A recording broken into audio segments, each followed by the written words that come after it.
what I decided to cook for you guys today, real simple dish. I made Thai lettuce wraps. Thai lettuce wraps with chicken.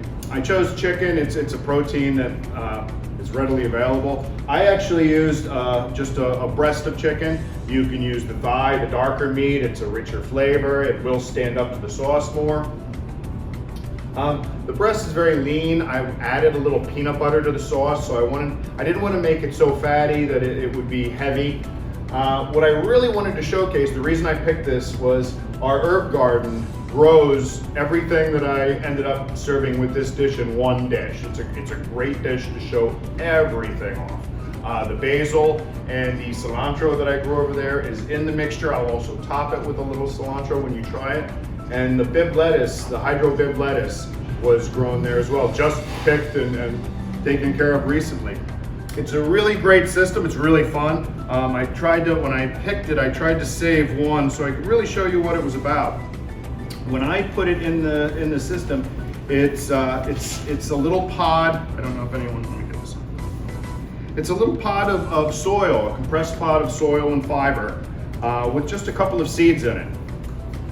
And that goes into the unit in the bottom part of it where it will sprout and start to leave.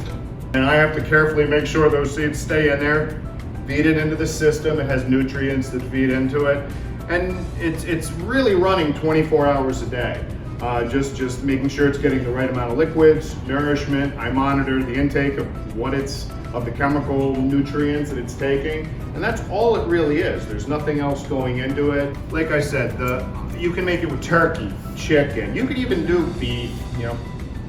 Again, I chose chicken. Chicken's a great vehicle for flavor. It'll carry anything you want to put into it. I started by cooking the meat itself. This particular meat, again, I did it in a pan, so I got a nice color to it.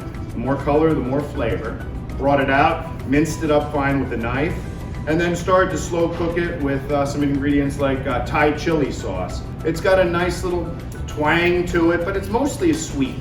To that, I added a little peanut butter, some soy sauce. I used fresh ginger just because I wanted to grate some. You can also use dry. Whenever you go from fresh to dry, I usually cut it in half. A lot of people ask me that. If I used fresh ginger, say a tablespoon, you'd use half a tablespoon if you went dry. And that's the same with fresh herbs. If a recipe calls for I believe this recipe is a year-round recipe, so herbs aren't always available. It called for dried basil. I had all this great basil that was fresh, so you can just double that amount if you have the fresh product. That'll really help the flavor.